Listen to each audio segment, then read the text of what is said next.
The book, Diary of a Wimpy Kid. I mean, what is there not to get? It's there, it says diary, it's red. The book covers the mundane mishaps of Greg Heffley as he tries to survive middle school. Kids really liked it because the protagonist is a little rat. And it spawned at least 3 sequels, and also some spin-offs. The series resonated with a lot of people, and so when the time came, 20th Century Fox approached Jeff Kinney about making his book series into a film series, to which he said yes. In the original trilogy, 3 films were made. These 3 being the original Diary of a Wimpy Kid in 2010, its sequel Roderick Rules in 2011, and the 3rd and final film, Dog Days, in 2012. I love these movies. I'm not going to sit here and explain why these films are the peak of cinema or anything, because honestly my reasons for liking them aren't super deep. I just think they're funny. Really funny, in fact. Do you have an amazing talent that you'd like to share? One detail I want to point out is how perfect the casting is for the Heffley family. Not only does each individual actor embody their character perfectly, but they all collectively do a really good job at selling the idea that they are in fact a real family. As a kid, I used to think that all TV families were real because of these movies. Obviously, 20th Century Fox wanted to milk this series until the end of time, but a problem surfaced. They soon discovered that, contrary to popular belief, child actors do in fact age. And by the time filming for Dog Days concluded, it was clear that they could not continue the series with the original, rapidly growing up cast. And thus, Dog Days was the final Diary of a Wimpy Kid movie. Until something terrible. Oh my gosh, Diary is back. New suit, new boots, ain't red. Huh? Yes, in 2017, 20th Century Fox rebooted the Diary of a Wimpy Kid film franchise with Diary of a Wimpy Kid: The Long Haul. Actually, I'd like to report a double murder. Now this may come as a shock to you, but this movie is really bad. I don't know why this exists besides the Wimpy Kid money, but it's not funny, the casting is questionable, and it's just a bad time overall. And because of all this, nobody saw it. Now, while rebooting, or I guess continuing, a series that had ended 6 years prior is stupid, there were lower depths for this series to sink to. And no one knew this better than Disney when they acquired Fox and thus the film rights to Diary of a Wimpy Kid. They said, we gotta go even dumber. I'm talking stupid with 2 O's. What have we got? I got it! Let's do the first one again, but with cartoons. 3D cartoons. Now you're probably looking at this thinking, that looks terrible. But no! You're wrong! It's actually really good, and here's why. Alright, here we go. Here's my reasons why Diary of a Wimpy Kid is awesome. Reason 1. I read all the Diary of a Wimpy Kid books as a kid. This gets extra points for that. Reason number 2. It's more animated and realistic than the books. And finally, the number 10 Does it know I'm watching? Why even make this? Why even bother? The Diary of a Wimpy Kid movies didn't really make that much money, which is surprising because they made 4 of them.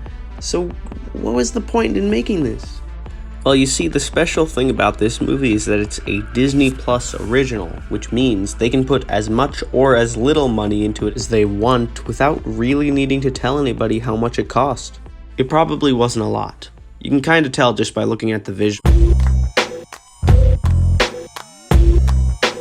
I want to start off by saying that I have no issue with any of the individual artists who worked on this movie. They're just doing their job. It would be ridiculous for me to act like it was the fault of the animators that it came out this way. Like I said, we have no idea how much the animators were paid or how much time they had to work on it. My main problem with the visuals is how they look. How about these character designs? They just look off, like they don't belong in this dimension. That's because making a 3D animated film based on the Diary of a Wimpy Kid series is just an inherently flawed idea. Here, take this Greg. Is there anything you notice about him?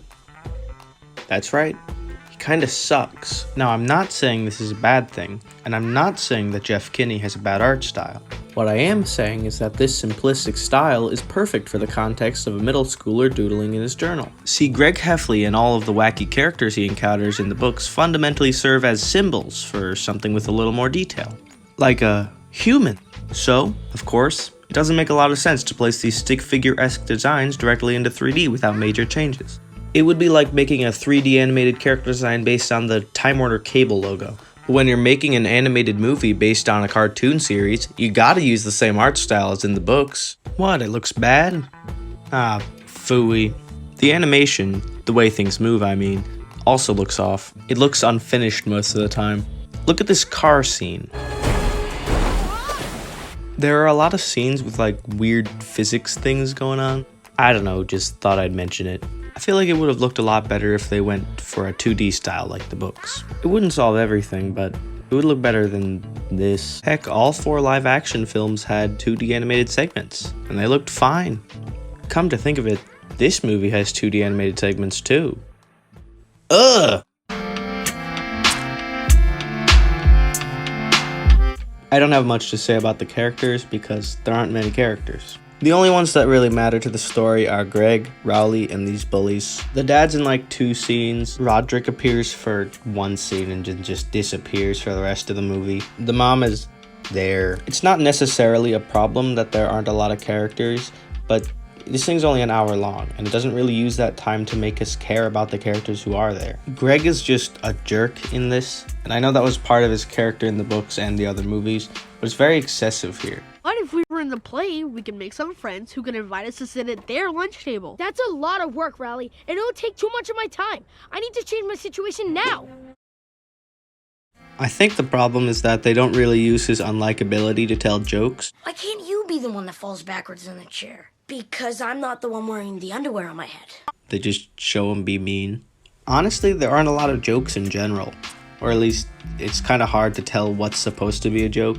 A strange decision to make for something that's supposed to be a comedy.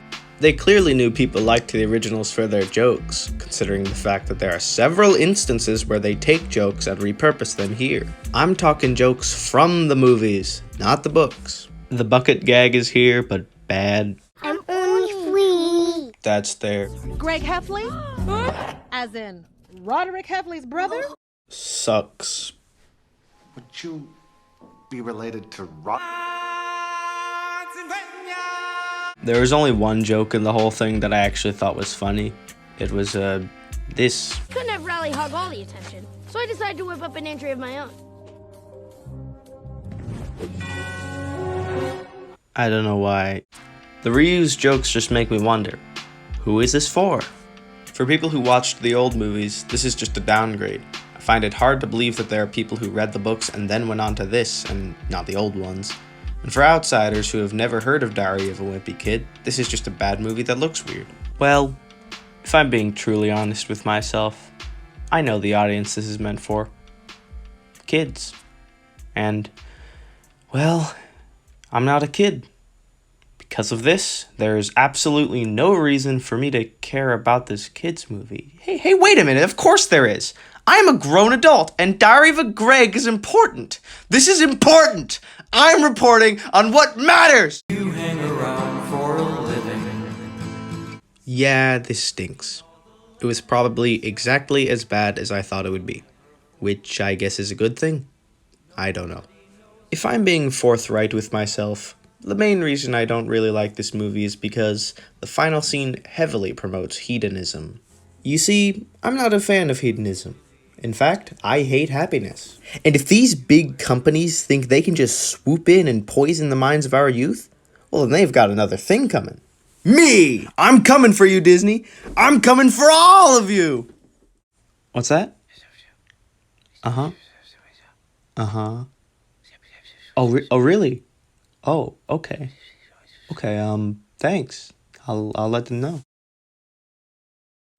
Alright, so I've just been informed by my stunt guy that Diary of a Wimpy Kid does not necessarily condone hedonism, and that my previous threats were simply a joke. Well, I wish I knew that. I wouldn't have written this 4,000-word essay on the whole debacle. Maybe another day.